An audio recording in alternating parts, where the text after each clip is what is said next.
विद्यार्थी जुड़ जाइए।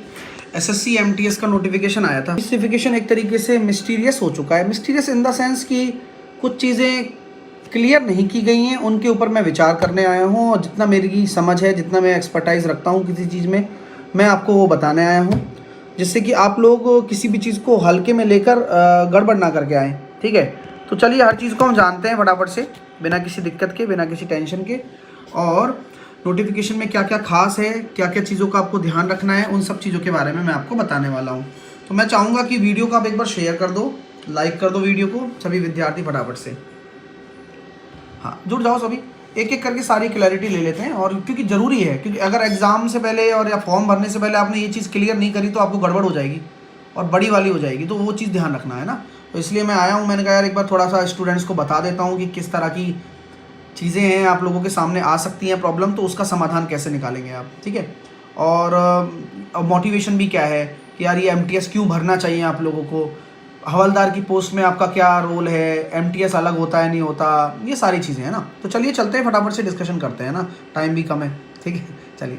तो देखो, मैंने ये आपके सामने साफ साफ आपको दिख रहा होगा, ये एसएससी एमटीएस का नोटिफिकेशन है ना। इसमें सारी डेट्स वेट्स लिखी हुई हैं, भैया फॉर्म भरने शुरू हो चुके हैं, ये सारी चीज़ें बातें तो आपको पता है। तो 10,000 तो आई थी यहाँ पर, लेकिन इन्होंने 15,000 तक बढ़ेंगी है ना, तो वैकेंसी काफ़ी है। और एमटीएस जो है ना उसकी ज़्यादा है, हवलदार वैसे भी कमी है। तो जिन भी बच्चों को ऐसा लगता है कि यार फिजिकल देना पड़ेगा, ये देना पड़ेगा, तो ये कोई मतलब नहीं है। ठीक है, हाँ, ये सारी चीज़ें आपको अपने आप हो जाती हैं। और एमटीएस की ज़्यादा पोस्ट है, आप इस पर फोकस करिए बेमेजरली। ठीक है, अब आते हैं एज लिमिट पर। तो दो तरह की एज लिमिट दी गई है, 18 से 25, 18 से 27। आपको ये ध्यान में रखना है कि जो एमटीएस का फॉर्म भर रहा है वो 18 से 25 वाला ही बच्चा होना चाहिए। हाँ, कुछ पोस्टों के लिए, एमटीएस के लिए कुछ पोस्ट हैं जिनमें आपको ये कहा गया है कि हाँ 18 से 27 भी है, तो आप फॉर्म भरिए, कोई दिक्कत नहीं है। और हवलदार जो सीबीआईसी में लगेगा, अब सीबीआईसी डिपार्टमेंट अलग होता है और सीबीएन डिपार्टमेंट अलग होता है, सेंट्रल ब्यूरो ऑफ नार्कोटिक्स। नाम इतना भारी है, आपने देखा होगा मूवीज में भी। और ये है central bureau of indirect tax, है ना, एंड कस्टम। तो इतने बढ़िया डिपार्टमेंट्स हैं ये, जहाँ पर आप मतलब इन डिपार्टमेंट्स में रहकर आप मल्टीटास्किंग स्टाफ बन जाएंगे इन डिपार्टमेंट्स के। चलिए, तो मैं तो मेजरली यही मानता हूँ कि 18 से 25 वाले छात्र इस फॉर्म को भर रहे हैं। साथ के साथ 18 से 27 के लिए भी कुछ पोस्ट हैं, तो आप निराश मत हो, आपके लिए भी कुछ ना कुछ है यहाँ पर। ठीक है, अब आते हैं एसेंशियल क्वालिफिकेशन। आपको 10th पास होना ज़रूरी है, ये आपका 10th पास होना ज़रूरी है, तब जाके आप इस फॉर्म को भर के कुछ एलिजिबिलिटी ले पाएंगे। अब आते हैं स्कीम ऑफ एग्जामिनेशन पर।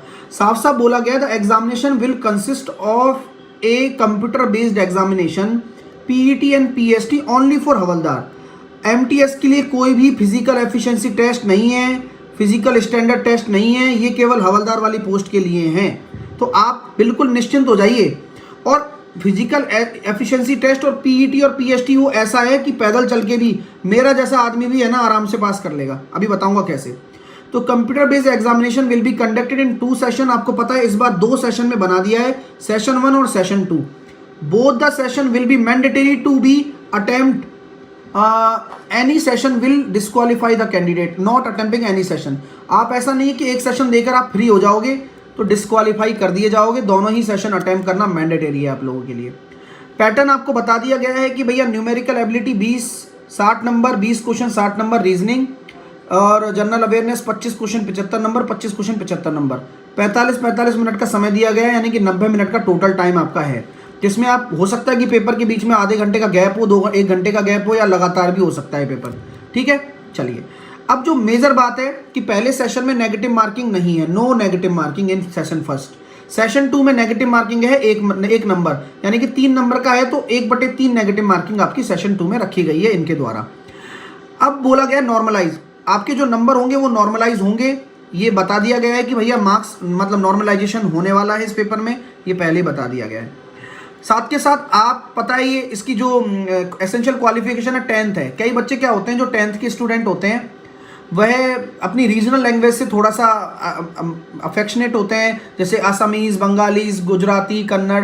तो आप अपनी रीजनल लैंग्वेज में भी फॉर्म के भरते वक्त इन लैंग्वेज को चूज कर सकते हो। अदरवाइज अगर आप हिंदी और इंग्लिश में कंफर्टेबल हो तो वो अच्छी बात है, कोई दिक्कत नहीं है उसमें। ठीक है ना, लेकिन ये आपको लैंग्वेज, एग्जामिनेशन की लैंग्वेज फॉर्म फिल करते वक्त ध्यान रखनी है, वही भरनी है जिसमें आप कंफर्टेबल हो। कुछ भी भर के मत चले जाना, फिर दिक्कत हो जाएगी बाद में, फिर आप कहो सर समझ में नहीं आया कि क्वेश्चन क्या कह रहा है। ठीक है, अगला है सिलेबस। तो आपको सबको पता है भाई, हाँ ये पूरा सिलेबस है, सिलेबस में ज़्यादा हम डिस्कशन नहीं करेंगे, उसके लिए मैं अलग से वीडियो बनाऊंगा। हाँ, ये बहुत ज़रूरी पॉइंट है भाई, बहुत ज़रूरी पॉइंट है। Candidate have to select post preference MTS हवलदार by filling up the form only, no changes will consider after the selection of post in final allotment. Sir इसका क्या मतलब है? देखो भैया, जब आप फॉर्म फिल करोगे ना, तो जब आप पोस्ट प्रेफरेंस भरने वाले हो MTS की, तो ध्यान रखना अभी भरी जाएंगी। SSC CGL CHSL में ऐसा क्या होता है कि बाद में भी वो पोस्ट प्रेफरेंस आपकी चेंज हो जाती है, लेकिन यहाँ ऐसा कुछ भी नहीं होगा। MTS में ऐसा कुछ भी नहीं होगा कि आपकी पोस्ट प्रेफरेंस चेंज होंगी, नहीं। फॉर्म फिल करते वक्त जैसे कि ऐसे आएगा MTS दिल्ली, MTS जयपुर, तो आप अपने आसपास के एरिया और वैकेंसीज को देखते हुए अपनी पोस्ट प्रेफरेंस भरेंगे। ये बात क्लियर हो गई भाई? और अभी भरनी पड़ेगी, ये बात का समय नहीं है ना, फॉर्म भरते वक्त ही भरनी पड़ेगी। चलो सर आगे का पॉइंट बताओ। आगे का है देखो, PET और PST केवल हवलदार वाली पोस्ट के लिए। मैंने पहले ही बताया था आपको, बताया था ना कि PET और PST केवल हवलदार वाली पोस्ट के लिए, आपको टेंशन लेनी नहीं है, इसमें ज़्यादा टेंशन लेने की आपको आवश्यकता नहीं है, क्योंकि हवलदार वाली पोस्ट के लिए ओनली। PET और जो PST है केवल हवलदार वाली पोस्ट के लिए, ओनली पोस्ट ऑफ हवलदार, और वो भी ऐसे कि पैदल चल के 1600 मीटर की, यानी कि 1.6 किलोमीटर। क्या आप 15 मिनट में नहीं कर लोगे क्या वॉकिंग? मतलब वॉकिंग है, दौड़ भी मतलब आराम से, और लड़कियों के लिए 1 किलोमीटर 20 मिनट में आराम से कर सकते हो, ओनली द पोस्ट ऑफ हवलदार।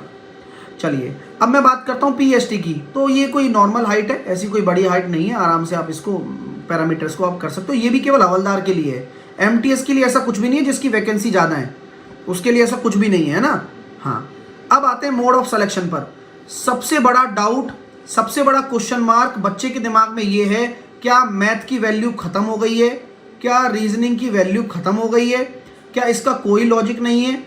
अब आपको मैं इसके बारे में बताने वाला हूँ कि भैया ये सब कुछ गलत फहमी चल रही है दिमाग में लोगों के, लेकिन मैं आपको देने वाला हूँ पूरी क्लैरिटी, जितना मेरा एक्सपीरियंस कहता है। सब लोग ध्यान से सुनना। आपको पता है कि जो सेशन 1 है, सेशन 1 इन्होंने क्या किया था, क्वालिफाइंग इन नेचर रखा हुआ है, ये रहा सेशन 1, और इसकी आपकी मेरिट लिस्ट निकलेगी।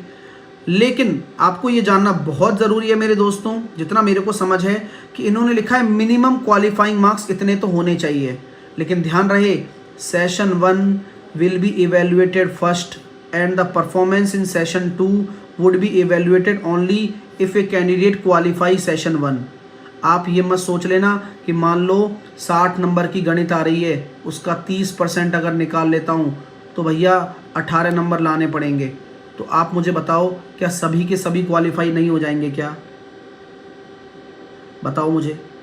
अगर सभी के सभी क्वालिफाई हो जाएंगे, रीजनिंग में भी अगर मान लो आपको 18, जनरल की बात कर रहा हूँ मैं, तो बाकी और कैटेगरीज की तो बात ही नहीं कर रहा, तो क्या सभी के सभी क्वालिफाई नहीं हो जाएंगे क्या? तो क्या इन्होंने मजाक नहीं लगा रखा है क्या कि अगर आपको ये बताओ 18 नंबर ही लाने हैं तो कोई बच्चा तुक्के मार कर आएगा तो ही पास हो जाएगा, नहीं हो जाएगा? अगर ऐसा ही करना हो गया तो भैया मैं तो कहता हूँ कि इनका पेपर ही क्यों ले रहे हो? बताओ, सही कह रहा हूँ गलत कह रहा हूँ? बिल्कुल सही कह रहा हूँ मैं बात। अब बात को जोरों शोरों से सुनना कि ये लिखा हुआ है मिनिमम क्वालिफाइंग मार्क्स। तो जिन भी बच्चों की बुद्धि काम नहीं कर रही है या उन्हें सिर्फ और सिर्फ ये बताया जा रहा है, मैं जस्ट एक डिस्कशन कर रहा हूँ। हाँ, SSC भी इस चीज को क्लियर करेगी तभी हम मानेंगे, और ये क्लैरिफिकेशन हमें चाहिए। देखो बुरा मत मानना, मैंने तो RTI भी इस पे लगाई है। रीजन क्या है कि मेरे को ऐसा लगता है कि मैथ और रीजनिंग की अलग कट ऑफ जाएगी, यानी कि सेशन 1 की एक अलग कट ऑफ होगी। और आप जानते हैं जिनकी मैथ अच्छी है या जिनकी रीजनिंग अच्छी है, अगर कट ऑफ हाई चली गई तो अगर आप सेशन 1 ही क्वालिफाई नहीं कर पाए तो आप सेशन 2 के लिए तो वैसे ही डिस्क्वालीफाई हो जाएंगे। देखो साफ साफ लिखा हुआ है, session 2 would be evaluated only if a candidate qualify in session 1। तो इसकी अलग कट ऑफ जानी चाहिए, और जब अलग कट ऑफ जाएगी तो आप कैसे कह सकते हो कि 18 नंबर ही आपको लाने हैं? अगर मान लीजिए ये कितना हो गया अपना 120 नंबर का पेपर हो गया, अगर 120 नंबर में से अगर मान लो 70 नंबर कट ऑफ चली गई तो भैया कम से कम 70 तो लाने ही पड़ेंगे। आप मेरी बात से सहमत हैं या नहीं है, पहले तो ये बता दो। तो पॉइंट ये है, और यही उन्होंने नहीं लिखा है, और ये सबसे बड़ी गलती करी है कि बच्चों को क्लैरिटी नहीं देना, ये सबसे बड़ी गलती है इनकी। पहले सेशन 1 का कट ऑफ आएगा, उसके बाद सेशन 2 के मेरिट नंबर काउंट होंगे। अब सेशन 1 में ये थोड़ी ना है कि तुम 36 नंबर पे पास हो जाओगे, ऐसा नहीं है। और ये गलत फहमी अगर ये सोच रहे हो तो आप लोग, तो मैं तो ये कहता हूं कि आप क्या समझ रहे हो, 10वीं क्लास का बच्चा 10वीं क्लास तक की गणित को अच्छे से नहीं करके आएगा क्या? बिल्कुल करके आएगा। पॉइंट ही यही है। सेम सिलेबस है राहुल हवलदार वाला भी, करके आएगा। तो आप ये कैसे सोच सकते हो कि हाँ, मैं ये कहता हूं कि सारे के सारे बच्चे अगर 20-20 नंबर लेकर आते हैं तो कट ऑफ 20 नंबर जाएगी, ये मैं कह सकता हूं। लेकिन ऐसा कैसे हो सकता है कि सारे के सारे बच्चे 20 नंबर लेकर आए? क्योंकि फॉर्म तो बहुत भरने वाले लोग हैं।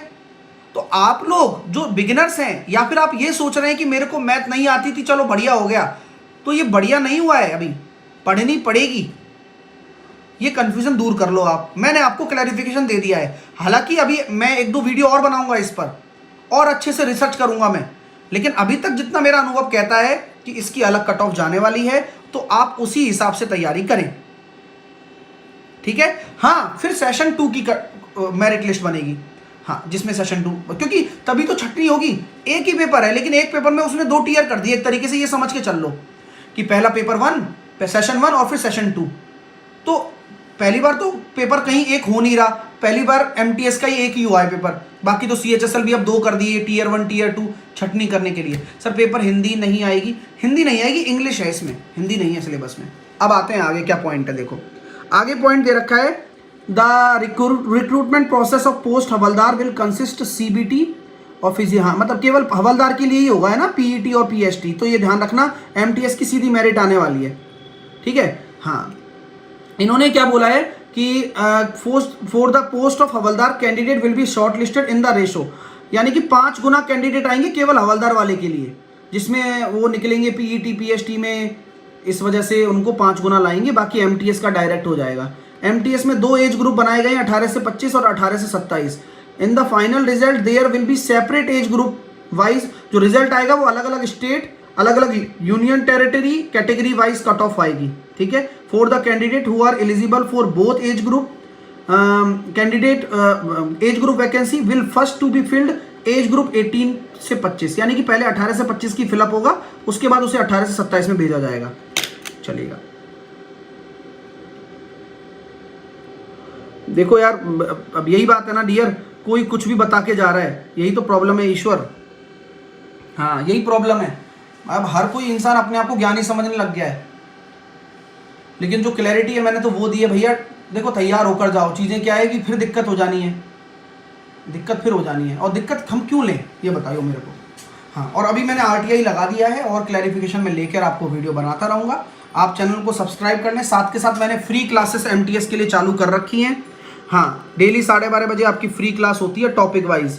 कहाँ पर होती है? 12:30 बजे वाईफाई स्टडी पर ये फ्री क्लास होती है आपकी टॉपिक वाइज। तो जिसको भी एमटीएस का मैथ कवर करना है, ये बिल्कुल फ्री चलता है डेली, ठीक है, 12:30 बजे वाईफाई स्टडी यूट्यूब चैनल पर।